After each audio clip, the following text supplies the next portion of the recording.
Equity will not suffer a wrong to be without a remedy. कहा जाता है कि जहाँ राइट्स है वहाँ रेमेडी होगा ही। यही आइडिया एक लैटिन मैगजीन यूबी जस इबी रिबीडियम के द्वारा दर्शाया जाता है। इसका मतलब यह है कि कोई भी गलती बिना निवारण के नहीं रहना चाहिए अगर अदालत द्वारा सुधारे जाने में सक्षम हो। इस मैक्सिम का यह मतलब है कि जहां कानून अधिकार प्रदान करता है वहीं अधिकार का उल्लंघन होने पर उपचार भी देता है। इस मैक्सिम का हम लोग रेफरेंस वहीं ले सकते हैं, उन राइट्स से रिलेटेड ही ले सकते हैं जहां पर जुडिशियरी, जहां पर राइट्स जो है वो जुडिशियल इन्फोर्समेंट के लिए सुटेबल है। हम वहाँ इस मैगजीन का उपयोग नहीं कर सकते हैं जहाँ वो इन्फोर्स नहीं कराया जा सकता, क्योंकि कॉमन लॉ में कुछ टेक्निकल डिफेक्ट होते हैं।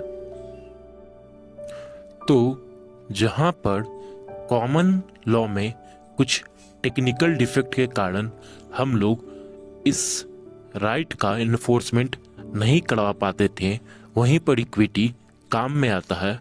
और इक्विटी मोरल रॉन्ग को लीगल रॉन्ग में कन्वर्ट करके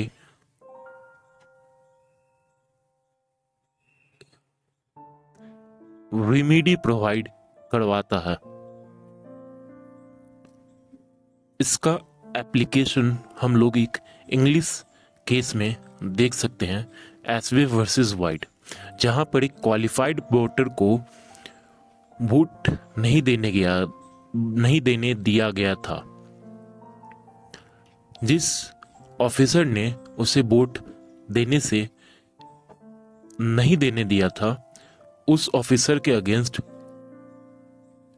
उसने केस फाइल किया और कोर्ट ने यह हेल्ड किया था कि अगर लॉ किसी व्यक्ति को किसी प्रकार का राइट्स प्रोवाइड करता है तो इसका मतलब ये लॉ की ड्यूटी है कि उसको कोई विंडिकेट नहीं कर सके और उसको मेंटेन करे। कहने का मतलब उस राइट को बनाए रखने का एक साधन लॉ के द्वारा ही प्रोवाइड किया जाना चाहिए। अगर वो अपने राइट्स को एंजॉय नहीं कर पा रहा हो या फिर उसे एक्सरसाइज नहीं कर पा रहा हो, तो ये भी ड्यूटी लॉ की है कि उसे रेमेडी प्रोवाइड करवाया जाए। वास्तव में उपचार के बिना अधिकार की कल्पना करना ही व्यर्थ है, क्योंकि अधिकार की चाहत और उपचार की चाहत दोनों रेसिप्रोकल है। रेमेडी और राइट दोनों एक दूसरे के रेसिप्रोकल होते हैं।